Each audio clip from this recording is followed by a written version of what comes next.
All right. Well, welcome everyone to another episode of Working People, a podcast about the lives, jobs, dreams, and struggles of the working class today. Brought to you in partnership with In These Times magazine and the Real News Network, produced by Jules Taylor and supported entirely by listeners like you. My name is Maximilian Alvarez. I'm the host of Working People and the editor-in-chief here at the Real News. And we've got a really special edition of the podcast for y'all today. So we are recording this panel conversation on Friday, October 1st, which is a very important day. If you haven't heard, starting today, tens of thousands of members of the International Association of Theatrical Stage Employees, or IATSE, will begin voting on whether or not to authorize a strike by the union, which, if passed, could lead 60,000 workers to walk off the job and bring the entertainment industry to a halt. Because let's not forget, it is the workers who make this industry run, and it is the workers who have the power to halt production if they are not treated with the respect, fairness, and dignity that they deserve. According to a press release put out by the union on September 21st, quote, after months of negotiating successor contracts to the producer IATSE Basic Agreement and the Theatrical and Television Motion Picture Area Standards Agreement, the Alliance of Motion Picture and Television Producers, or the AMPTP, announced Monday that it does not intend to make any counteroffer to the IATSE's most recent proposal. Throughout the bargaining process, the AMPTP has failed to work with us on addressing the most grievous problems in their workplaces, including excessively unsafe and harmful working hours, unlivable wages for the lowest paid crafts, consistent failure to provide reasonable rest during meal breaks between workdays and on weekends. Workers on certain, quote, new media streaming projects get paid less, even on productions with budgets that rival or exceed those of traditionally released blockbusters, end quote. So we have convened this special panel with union members to talk about all of this and to make sure folks out there understand the circumstances that led to this historic strike vote, what workers in the entertainment industry have been going through before and during the COVID-19 pandemic, and what everyone listening can do to show support.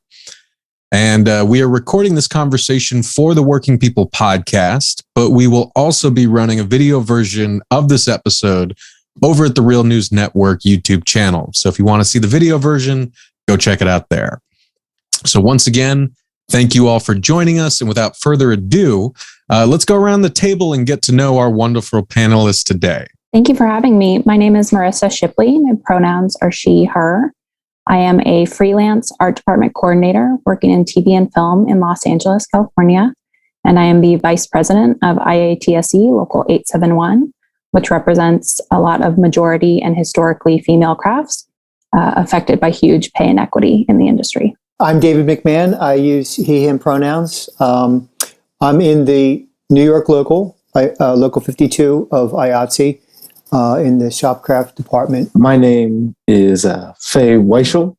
I am a local 600 IATSE camera assistant. I work based in New York City. My pronouns are they, them. All right. Well, thank you again so much, y'all, for joining me. Obviously, one of the major things at issue that led to this strike vote is that you all and your colleagues are horrendously overworked. So I know that making time for this is not easy. And then especially with the strike vote starting today, there's a lot going on. And so I really, really appreciate y'all taking the time.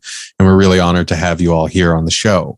So, you know, in the grand tradition of Working People, we really love to get to know more about the folks that we're talking to, right? I mean, one of the overarching messages of the show, right, is that, you know, we're human beings. We're not just name tags. We're not just job titles. We're people with stories and families and all sorts of important information that really gets lost when, you know, we talk about worker struggles, if we ever recognize them at all.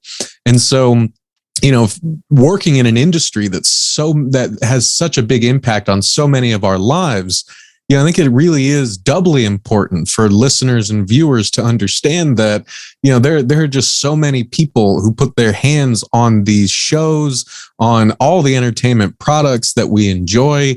And that's folks like you, right? And so I wanted to actually go back around the table and get to know more about you all and how you came to do the work that you do. And if you could also give us, I guess, a sense of what that work is. Like, I guess there's no such thing as a typical week in the entertainment industry, but I guess if you had to humor us, what might a typical week look like for you? So I guess, Marisa, if you can start us off. Yeah. I got into this work. It's kind of a family business. My dad ran a set shop here in Hollywood, building sets for commercials. So I grew up in a construction shop. Art department are kind of my people. When I used to work for him during the summers, doing payroll and his kind of bookkeeping, assisting with that. And then when I graduated from college, he was doing an additional project for the Department of Defense, building out shipping containers as mobile educational units for the military. So I helped project manage that for him, and then went back into the commercial work. And then, as many things go in the industry, you just kind of keep saying yes and then end up somewhere. So I started doing research for production designers, and then I started PAing for their teams, and then I started coordinating in commercials, and then moved on into TV. So I have been art department and set coordinating freelance in TV for 6 years now.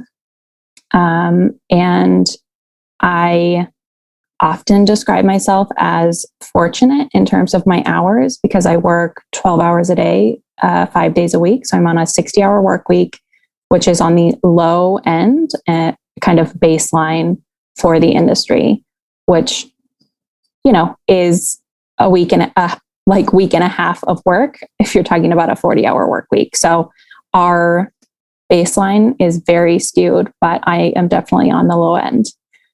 I, as an art department coordinator, serve as kind of the internal organized center of this creative whirlwind, which, flies through production. I am in charge of budgeting and cost reporting, making sure we are on track and communicating with everybody when we're not. I handle legal clearances to make sure that the things that end up on set are allowed to be there and aren't going to cost the production later. I act as the communication hub within my department and then between our department and all of the others. So I kind of have my hands in each little piece to make sure it's all running correctly. Yeah, I have. I'm also basically the construction falls under the purview of the art department overall. I've been at this point now. It's 25 years now doing this, but I got started out. My first job building scenery was for a non-union theater shop, and that's kind of where I learned the trade. I live in Philadelphia. I divide my time between Philadelphia and New York. As a carpenter, at this point now, on most jobs, I'm the key carpenter, so I will kind of run the crew, run a shop, and work with the coordinator to time out when and where everything happens. So it's very, very much a logistical job as much as it is a craft. But it's amazing the things that we've been able to do, the people that I've met through this work. It's just amazing, interesting people who have come at it from so many different, random directions. I know it suits my ADD very well, frankly, but there's always there's very little that's actually typical. There are some standard practices, but it seems like everything is a variation on it. That said, this is also, essentially gig work. IATSE, in term the origins in theater and stagehand work, that's some of the original gig work. And putting crews together as needed per job is still the origin of this. It's still the background to this. It's still kind of hovers in the background of people not wanting to risk too much to stand out, or can it cause too much trouble, not be on the next crew, this and that. So that's always in the background. Although, people come at this because they love to do their particular thing. For me, it's just building stuff, and the more unusual, the better. And it's been a really rewarding career that way, but extremely demanding on your creativity, physical stamina, mental stamina when things really kind of go sideways. But it's satisfying too. I came from a union household. My mom was a public school art teacher and my dad a Teamster. So even before I got into film, I kind of actually knew that side of the business, union sort of labor stuff going into it. And then I went to college, and then I came up through the camera rental house route, which is one of the many ways people get into camera. But like everyone said, there's a lot of different stories. I know someone who was a full-fledged chemist and now is a camera assistant. Everyone comes in very weird directions. And I came in through that way. So I've been very fortunate that almost my entire time in the industry has been union camera assisting work.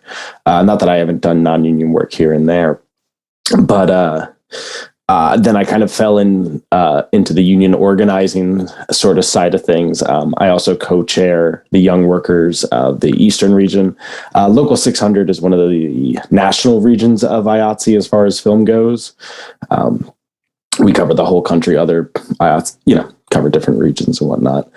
So it's through that just organizing a lot of different things and helping the various members come sort of up to speed, because even if the industry or like how to do your job specifically really well, I'm a focus puller myself, first AC, and so we're sort of in charge of obviously making sure the lens and the image is in focus, but also running our camera, whatever the operator needs to achieve what they need. Sometimes, it can be complicated crane setups, wireless technologies, all that sort of stuff.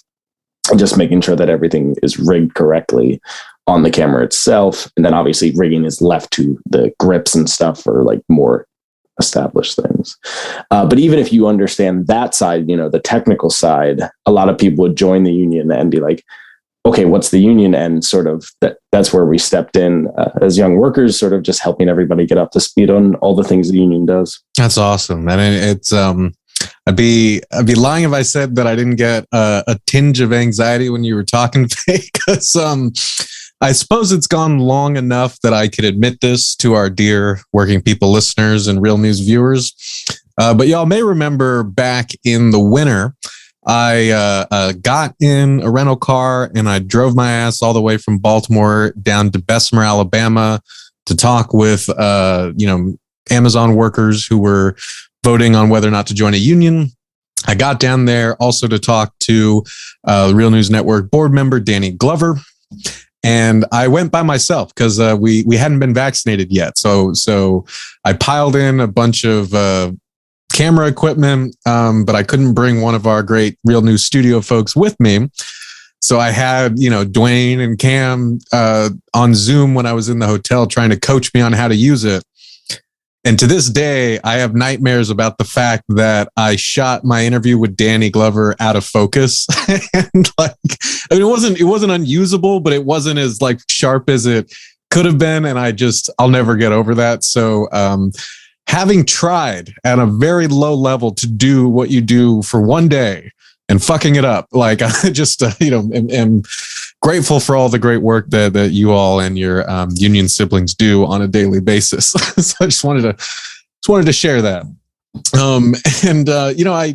David, you also brought something up that I think is really, it's something that's been on my mind the more that I've, been reading up on the strike vote and, all the kind of different trades and different jobs that people in IATSE do. But it's one of the things that I think is kind of hardest for people who aren't in this industry to understand, right? Is like, how do you standardize, like, say, practices or mechanisms for doing things when your job is to kind of like create new worlds, like with each product, right? With each project. I don't know. I guess just like I wanted to build on that, maybe starting back again with Marisa, like, how much of your work is like consistent and how much of it is just kind of like a project by project, learn as you go, or come up with new solutions as you go sort of thing. And I guess, how does that tie into sort of the issues that y'all have been facing recently? Yeah. I use the same systems and skills on every project in a gigantic variation of ways. So there's always a new challenge of like finding that one set piece on the set we're recreating that nobody has a record on.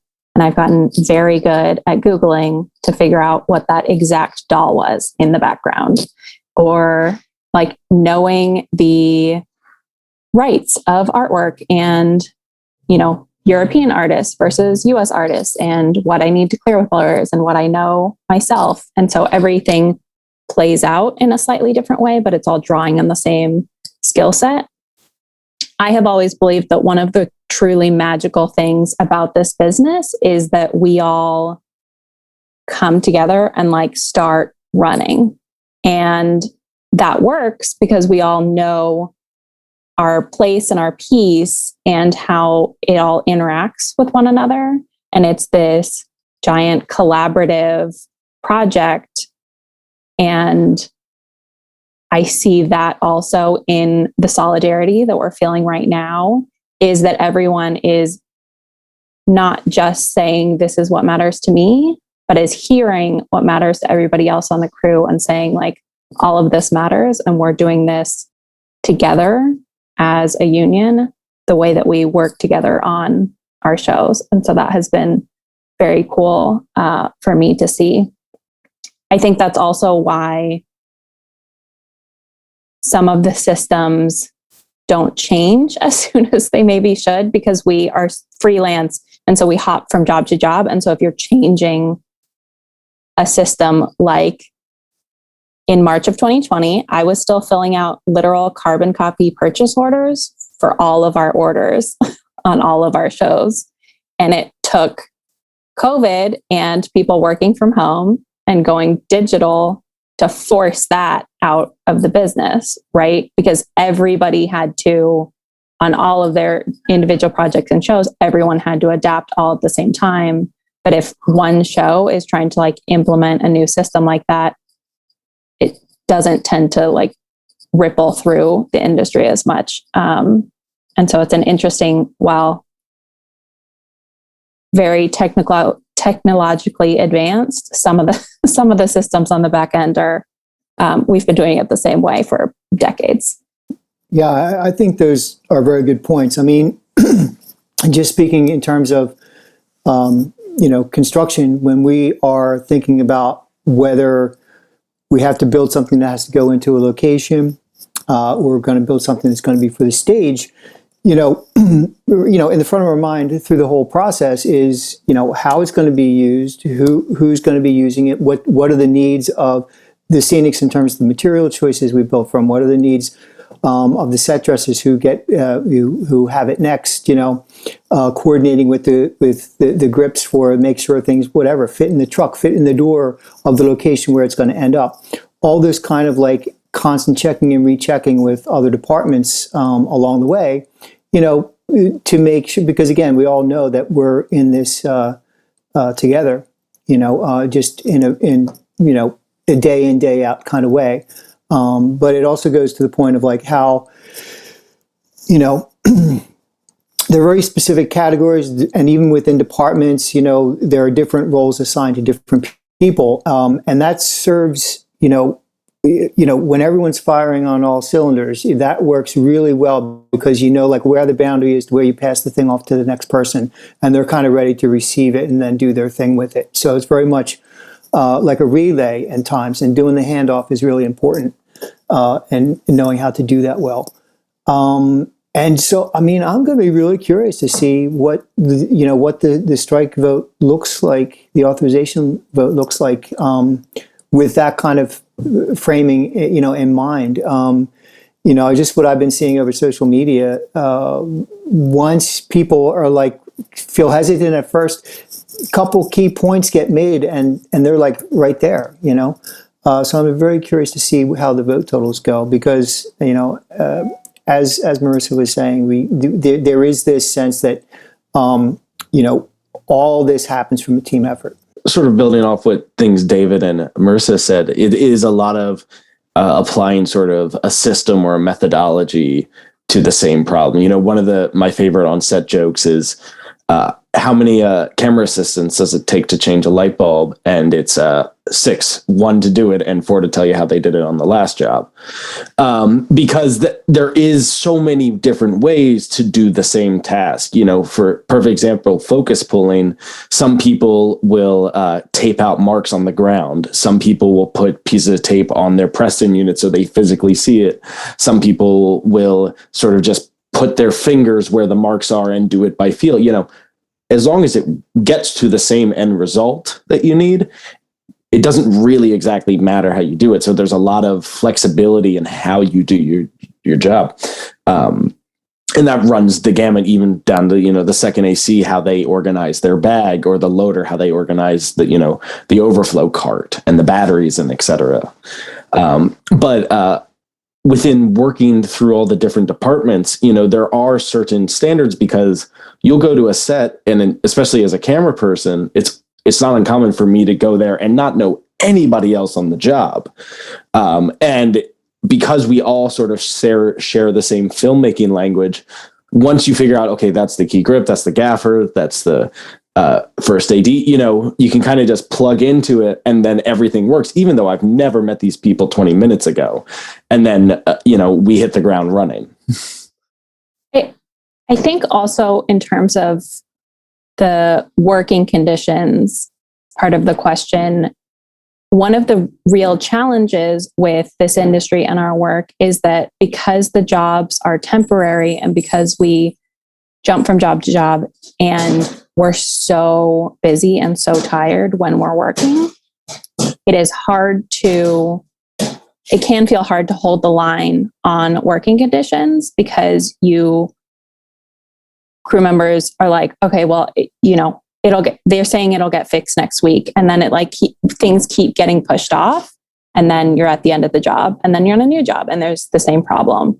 And so I think what we're seeing right now is a collective crew outcry of no, you need to change the baseline system. We are not doing it this way anymore. And yes, we can all individually work to negotiate above scale rates or hold the line on hours or talk to our, above the line crew about their schedules and the fact that they need to consider the toll on crew in their schedules. But there is only so much that each individual person can do. We need to see systemic changes that prioritize the human beings, the crew behind these systems into the contracts and budgets, because the budgets and schedules are built and set before anyone gets hired on. And then we are all truly amazing problem solvers. And so we work our way through the job, problem solving one issue after the other, but we need to change it all the way back at the beginning so that we are not being forced to problem solve issues like not having a living wage and falling asleep when you are driving home from work. And, the things that we're talking about right now are really baseline worker rights. Yeah. No, I mean, and it's like you said, it's so vital, right, for all of us to recognize, both the human cost of not having those standards put in place and enforced and protected by a union contract. And also, just the human toll that it takes not having that. One of the things that just really makes me think, just as, someone, I don't know, I guess now I'm in an adjacent industry in media, but I mean, it's something that, I see every day, right? Is that, I'm the editor in chief here at The Real News. We have an entire team of amazing folks. Everyone's working. It's kind of like y'all described, every piece of content that goes up there's a whole host of stuff that has to be done to make that happen, from, researching the story to pitching and talking about those pitches, to confirming guests, to studio getting guests set up right, to studio recording and editing and writing scripts, copy editing those scripts, fact checking, publishing. It's like, when you watch the end of these movies or series, as a culture, we've just been trained to sort of like have our eyes glaze over during the credits when they go like so long. But it's like, those are all people, right? Those are all people who have put their stamp on this thing. And I guess the way I would put it to the listeners is like, imagine if your name was on that, right? How much that means to you. And now expand that to all the people whose names are being listed there. All the people who are doing that work to make this thing possible, and how little we actually think about that, how little we tend to care as consumers about that. And I guess I wanted to kind of build on what you were saying, Marisa, and ask by way of like leading us to this strike vote, the kind of issues that are kind of being negotiated and being demanded by workers, because I know that there's something here that viewers and listeners can really relate to. When the pandemic hit, we know obviously that disrupted a lot of industries. Entertainment was disrupted as well, right? And one of the things that we've covered on this show that's been really striking to me is that so many workers in different industries are facing the issues where, even though we're not out of the pandemic yet, and God knows if we ever actually will be, so many industries are squeezing their workers for as much production as they possibly can. We spoke to workers at Frito-Lay who were on strike in the summer. They were saying the same things. They're saying, like, during the pandemic, people are eating a lot more chips, so demand went up. And because the Frito-Lay treats its workers like shit, there's high turnover. And the way that they make up for that is by pushing the workers who are still on crew to do forced overtime, right? To not have any time with their families. It's something that coal miners in Alabama have been saying. They're saying that we've been doing tons of forced overtime, not having time to see our families. Amazon workers, gig workers. It seems like such a pervasive problem for just the working class in general, being squeezed until we have nothing left to give.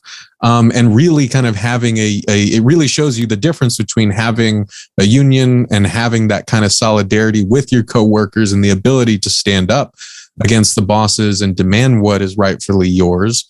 So anyway, I'll shut up and kind of turn things back over to y'all and ask if you could maybe give viewers and listeners, I guess, a sense of kind of some of the things that you've already mentioned, right? The long hours, the erratic kind of project, the moving from project to project, kind of freelance based model. I guess, could you give us like more of a sense of what has driven thousands of IATSE workers to actually be at this moment now where there's a strike vote, authorization vote happening? It has always been really interesting to me to be in a highly visible industry that issues are talked about a lot for a very specific number of people in the industry. And there is this gigantic invisible workforce behind all of these projects, and our conditions do not get talked about. So when I see stories of an actor whose costume was built so that they could breastfeed on set, I think that's wonderful. But I think about all of the crew members who are not given a space to do the same and have their milk supply dry up because they are not given the proper conditions for that. When I see stories about, pay equity being fixed for above the line people at HBO, that's great. I support that. But also, as an art department coordinator, my contracted wage in the basic agreement is $16.82 an hour. And the next lowest paid person in my department, an assistant art director, makes about $44. So my contracted wage is 38% what the next lowest paid person is making. And my craft is made up of 81% women in an industry which is heavily male. So when we're talking about a living wage for the lowest earners, it is members like me and members of my local who are making within dollars of a minimum wage, living in Los Angeles. Our script coordinators and writers assistants are in the writer's room with people who are making thousands and thousands of dollars a week, talking about their vacation homes and the, Rolex that they're buying. And, we've had a script coordinator say like, and I am sitting there wondering if the meal that we're going to order for lunch, if I can stretch that to dinner. And like, that'll be the one thing I eat today.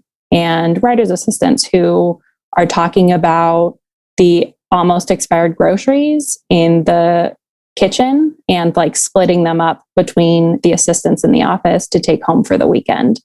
And this is in Hollywood on huge network shows for billion-dollar mega corporations. And so I think it has often felt difficult to discuss this with the outside community because there is this sense of like Hollywood, like people dream about working in these jobs. Like I would do that for free, or, like I would just kill to work in the industry.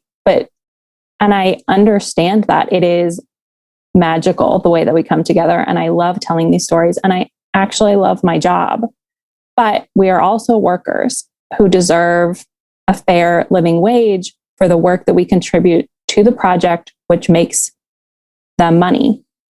When we are talking about our schedules, it is not just that we have long hours. I think there are a lot of workers who could say, I had a really bad week and I worked, 14 hours a day for a week, but we are doing it day after day, week after week, for months on end, and with absolutely no control or predictability to our schedules. So for the single mom working in the industry who has to figure out, one, affordable childcare, but then two, childcare that she can notify at 11 p.m. on a Sunday that her call time is actually 7 in the morning, right? The ripple effects of the conditions are massive. And I think crew are unwilling to keep problem solving these for the employers. The employers need to provide humane conditions for all of their workers. And that includes the freelance film crews, which it feels like they often dismiss. This is a long-term trend. The conditions that we're in right now are planned. There's a lot of like, this is the nature of the business and everything like that. But, that's simply not the case. This is human beings putting together these schedules. It's not some kind of natural phenomenon that we have no control over. This is people planning the conditions we'll be working in. Again, I guess my first union job was 1995. And what I see over this long trajectory here is, the pre-production phase has gotten shorter and shorter. And now we're almost in just react mode from day one. The planning all happens on the fly. People have the ability to communicate more easily now, right? But that becomes the next level of abuse, where it's just like now you are kind of just on call all the time, sometimes, depending if you have a particularly tricky situation, if you're in a position of responsibility, you take this work home with you. You try to do your research. You still kind of are on the phone with someone after hours to try to figure out how to figure something out because you got to have your plan ready for the morning. So that's part of this, and this is all it's all designed, and people at this point it's just reached a breaking point, really. Realistically, we've just gotten to that limit where nobody wants to be part of the crew that failed to fulfill what was needed, So people do, because people have such an attachment to what we're doing. I feel this all the time, where it's just like, the show must go on kind of frame of mind. Everyone doing this work has that in them, and it's just frankly taken advantage of. We like what we're doing. We're committed to what we're doing. We want to do good work. We're going to see what's up there as the result of our labor. And we want it to speak for us as well. That gets taken advantage of. And so, yeah, so it's hard. It's, you walk this line between, knowing the appropriate level for the budget that you're in, but everyone wants to go that little extra, do that extra thing to make it special. And that can easily be played upon. So again, it just even in terms of, I ended up in construction because there was a long period of time where I was a single parent. And fortunately in construction, we probably have the most predictable hours of all the departments, and I needed that. I wouldn't have been able to do it if I was part of a shoot crew. I would have had to leave the business to raise my son. Because I just can't, you can't. Well, in fact, I used to belong to another IATSE local in Philadelphia, Local 8, which was the stagehands local. And I had to give up that card because I couldn't be on call the way that you needed to be a stagehand when I was raising my son. And so that was a little bit more when I traveled to New York for work and that kind of thing. Driving to and from Philly from New York daily when my son was in high school for about 13 months. It was a trying week. I was literally driving 1,000 miles a week. And I did that for 13 months. But that's what it took. That's what it took to get my health care. All the other benefits that are sort of like tied into the hours you work. And again, keeping in mind, this is all, in its own way, you can get into bigger, longer term work. But at the bottom line is we're all day players in this business. We're all replaceable, and I think that's a little bit where there's been a little bit of going, wait and see how everyone feels about this situation in terms of these contract negotiations, because no one really does want to be that troublemaker, because crews get assembled per job. So the wait and see phase is over now, and I just see so much solidarity, and it's a really good thing. Yeah, as far as the if you're full time on a show, it depending on the show, it can be, you could start at 4 a.m. on Monday morning. You start there, shoot 12, 13 hours, and often your calls will, either you shoot 12 hours and then you have a 10-hour turnaround and your call will be fairly similar, or you'll shoot that 14, 15 hours like we talked about. Your call gets pushed back, and then before you know it, Friday, you're doing what we call splits, which turns into a Fraturday. So your call might not even be until 3 p.m. You work another 12, 14 hours. You're getting off in the morning, 9 a.m. on Saturday morning. You have to then drive home. Luckily in New York, I'm not driving, but if you work anywhere else in the country, or you live in New York and don't live within the city, which is a lot of the crew, because New York is so expensive, you then have to drive home, sleep, whatever. And then before you know it, you have to go to bed if you want 8 hours of sleep so early on Sunday to make that 4 a.m. call time. Again, if you don't live in the city, you have to drive to work, and rinse and repeat. One of the most comfortable shows I ever had was I did a show that had very large children in the show cast. And because of their limited hours, I remember that I was actually able to meet up with friends during the week, which was it's never happened since. And unless I get on another show with kids, it probably won't ever happen again, because their limits are really hard and no one's going past those. But otherwise, it's like, if I'm on a staff job, I'll see my friends on the weekends, or I just won't see them until it's over, which is not uncommon at all. And yeah, there's no way of doing, we joke one of the best ways to get work is to book a vacation, because, you'll probably, okay, finally, I'll going to take some time for myself. And then you'll get the call. And it's like, well, if you're always like everyone's been saying, we are freelance. I think even legally, we're technically rehired at the end of every day.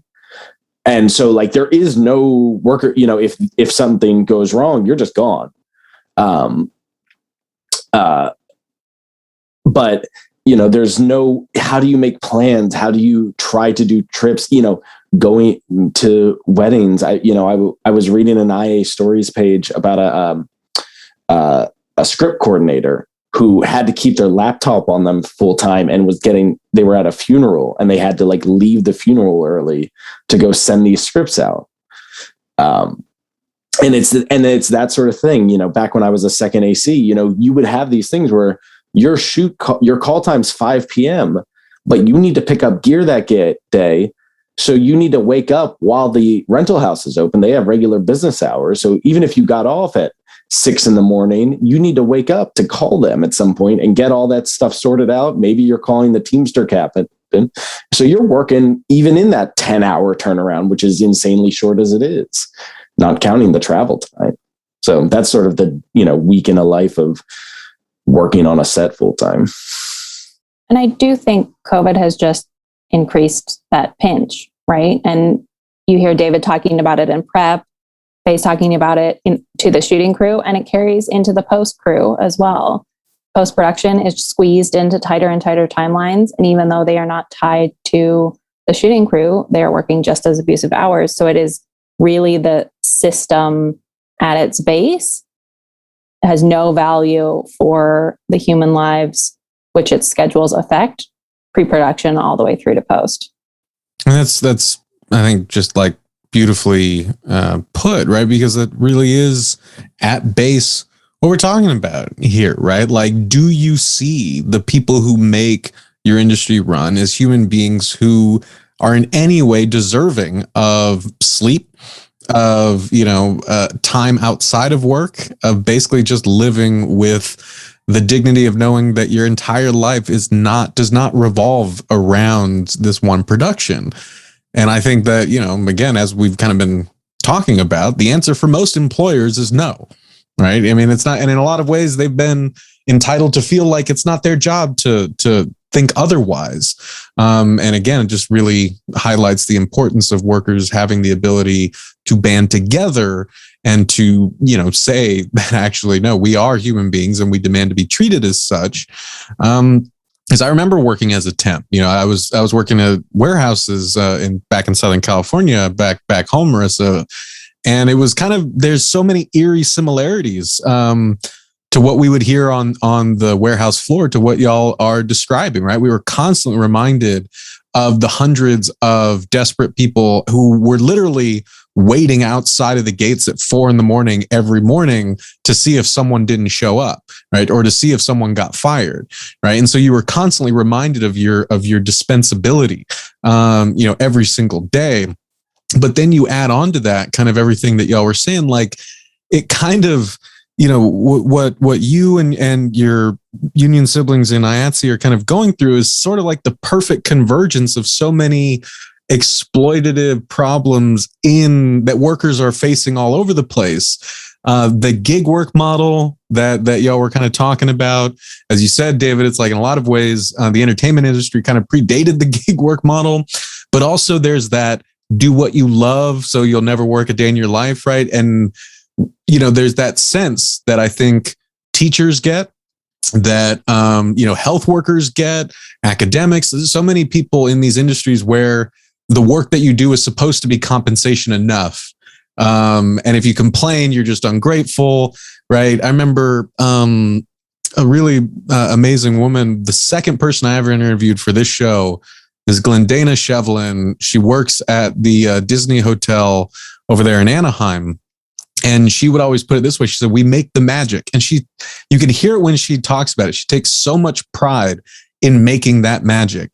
But, she even admitted, she's just like, I realized that like, I can't pay my bills. I can't, we had people living out of their cars. Like, is that what the magic is worth?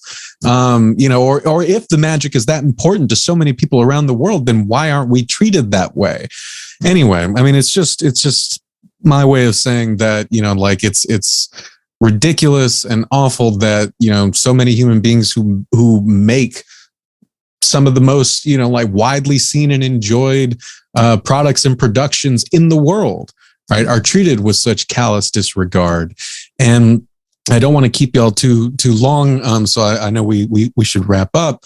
But I wanted to, by way of, I guess, kind of talking about what's happening with the strike vote now, and I guess what listeners and viewers should have their eyes on, how they can show support.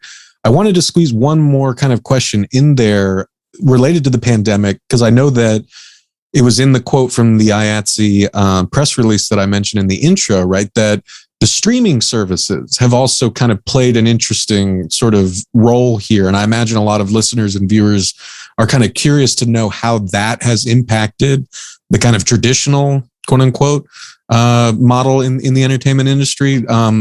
I guess, could I ask about that really quick? Like how that kind of plays into this whole situation? The more and more streaming services there are, the more and more content they need to produce for them. And the fact that there is no longer this kind of typical industry network schedule to shooting and releasing shows, as a crew member, it does really feel like there is just always so much work.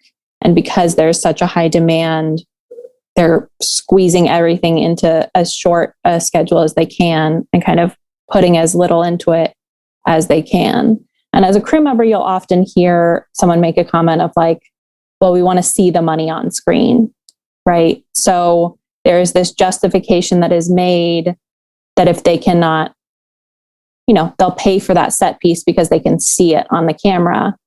But the person who finds that set piece, they can't see on the camera. And there's a disconnect between those two things. But it requires the person to find the thing, and all contributes to what is on screen. When new media, the streaming services started, the union agreed with the industry of like, this is a new model. We will kind of give you a break on the conditions and rates that the industry is working under. And there was this promise that like down the line, like we'll figure it out, and we'll fold everything back into the normal rates and normal working conditions. All of that predates my work experience in the industry. So that's how long it has been. And there is no reason that anyone working for any of these giant corporations on any project should be working for reduced rates or not getting pension contributions because it is a streaming show. And it's really frustrating for crew for that to continue. And so that's one of the large things at the center of our current negotiation. Yeah, I mean, the new media part of this. So just a few weeks ago, I was working for Amazon. They have this all scrutinized. They know when, they look to maximize everything. They will only do, they won't go past, a certain number of episodes. They'll fit, everything will be fit within the four corners of the contract and just driven to the maximum. That's what they do. And so, this is, so the studios and, like HBO was given a break back in the day, and they still don't match rates, when cable was new, and we were kind of trying to help, HBO get their footing. And now it's the same with like Netflix and new media, and it's just like, they just had to be forced every step of the way. This is like when GM got bailed out, in 2008, and workers gave back to help out, to we're all in this together, all that stuff, and then when the money gets made, the profits are all theirs, so that's what we're in. So it's been a few contract cycles now where we got to revisit the new media, the not so new media, because this is the new model. And because, so they never, so there's a whole different like retirement package, aspect to this, where contributions are not being made. So there's a whole reformatting that's got to happen, but it will happen because we're working for some of the wealthiest corporations like in world history. We're working for Amazon. We're working for Apple. Apple wants their own special break. No, this is not happening. Any inch they can take, man, they will run with it. and that's where we're at. And it's just to the point now where enough people, this is the moment with this cycle. It's become very clear what their attitudes are. We saw what happened. Just a quick example of an opportunity exploited was lunch breaks.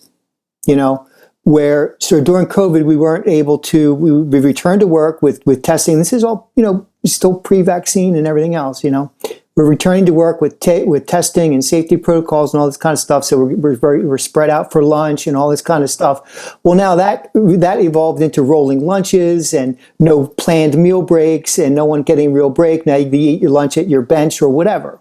So just one more thing where we're out there risking ourselves for entertainment, and the measures taken to sort of establish safety protocols then, as time goes on, are a further avenue for exploitation. And it's just got to stop.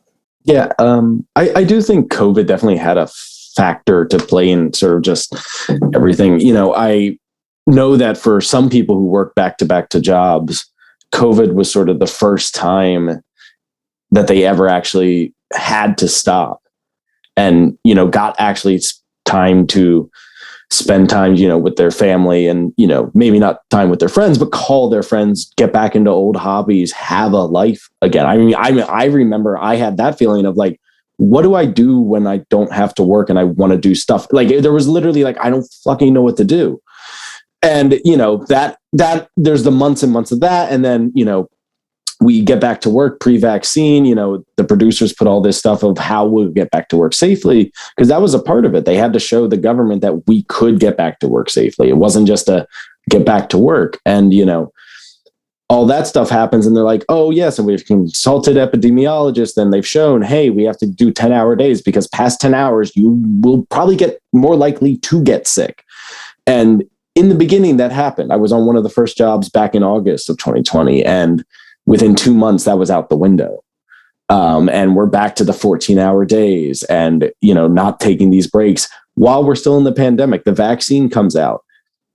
All these other workers, we're in that essential worker, but not essential worker category, and the producers don't do anything for us to get a vaccine. I mean, I know for us in New York, the only reason we got a vaccine was because Cuomo had a scandal, frankly, and everyone's just like, wait, all these immediate promises that were life, for us to get back to work promises immediately went out the window. We can't, they're wanting us to work double the amount of hours to qualify for our same healthcare and pension. And we're talking to Amazon and Apple, the, countries that have more money than any other company has ever had in their life, in the history of the world. It's ridiculous. I like that you called them countries because they have more money than some countries. Yeah, well, that's why I said, yeah, exactly. They have more money than so many countries do. It's insane that we're even having this conversation of maybe add a few days to the schedule so you don't have to do 14-hour days. And maybe people can go just get some sleep and rest and not go home, shower, sleep, and immediately get dressed and leave again. Could I add one more quick point? There's a reason, like 8 hours for work, 8 hours for rest, 8 hours for what you will. That what you will is really important because that frankly also means political engagement. That means going to your church. That means your community. That means your bowling league, your kids' softball game, all that kind of stuff. And the degree that people are kept like constantly on edge, working, trying to figure out how to handle all the various schedules and everything, that what you will goes by the wayside. And even that sense of a treadmill does not allow for people to devote sufficient political engagement to change those circumstances too. And that's part of this too. I think that's really well put and really, really essential, right? Because it shows you how you zoom out and you see how the broader sort of system works, right? It's not a secret that, in this country, we'll take the United States, for example, the great voting bloc is the mass of non-voters. both people who have been given no reason to trust the political system that we have, but also people who are just regularly ground down so much that we don't have time for any of that, right? I mean, it's just really, left up to the, professional politicians and pundits to really just be their domain. And the rest of us just take what we're given. But I think it's such an important point, David, that, all of you have been saying, it saps our ability to live our lives, to be like social human beings, to have any sense of joy outside of work, right? And then also, it really pushes us under the boot of a system that we do not have the time or strength or ability to fight against. And you expand that out to the broader kind of working class. There you go. That's a big reason for why we're in such a shitty position today, because the people who have the largest stake in changing this system are the people who are ground down the most by it and have the least collective ability to fight against it, which is why, I guess, to tie it all back, we are honored to have y'all on. We are sending nothing but love and solidarity to all of our siblings over there in IATSE on the eve of this historic strike authorization vote. I wanted to, first just really thank you all so much for joining us and for sharing your experiences and your thoughts. I cannot thank you enough. And quickly before I let you all go, I guess I wanted to just go around one more time and ask if you have any kind of final messages for viewers and listeners out there, both about the strike itself and how they can show support, and also any, I guess, sort of takeaway points that you want to leave folks with. Thank you so much for having us. I would say to people who watch television and film, here are our stories. Crew are very active right now on social media, telling the personal impact of these working conditions. So if you want to learn more about how this affects each individual person, engage with that. If there is a strike, we will definitely make known what ways for everyone to support. I think all of us hope to resolve this and get a fair contract for all of us without needing to actually engage in a strike. But this strike authorization vote is really a collective show of support for our bargaining team to go back to the table and to have them engage with us. The one thing, in addition to needing our conditions to change, the one thing that I am really taking away from this time is the so much engagement by our members. And one of the things that I hope to see going forward is for that to continue between negotiation cycles, because I think the union is the members are the union rather.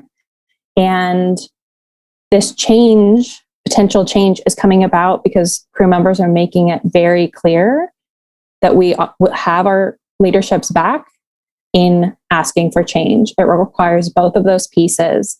And so to any union members listening, I would encourage you to not just be proud of being a union member, but engage in your local, make clear what is important to you, get involved in a committee, run for leadership, because it requires our active participation and engagement to really push for change. It's not just going to happen.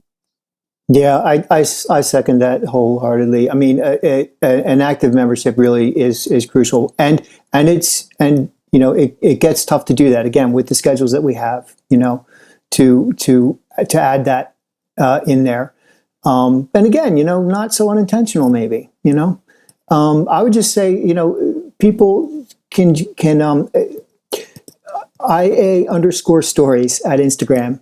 That is such a good place to begin. It's all very personalized, people's experiences, what's going on. I've been recommending that already, and even if you want to figure out what might be happening near you right now, everything is kind of on the West Coast for now. In New York, our contract negotiations kick off at the end of October.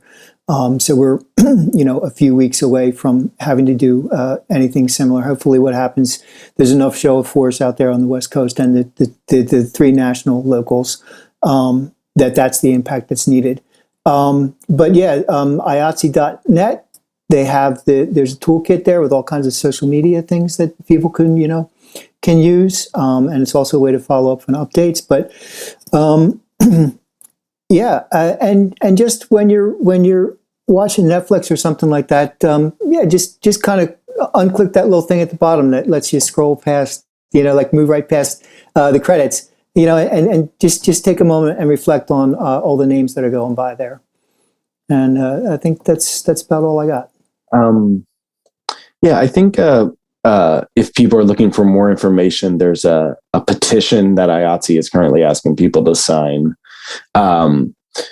Then that'll probably, blast out more information as things occur with the strike authorization vote. But like David said, I think that's, sort of one of the biggest things that this sort of moment has helped switch is the perception of what filmmakers are. I think sometimes people, especially from, the 90s era of filmmaking, think of it as like, a couple of plucky young college age people running around with a camera. And it's, it's people with families and mortgages. And, we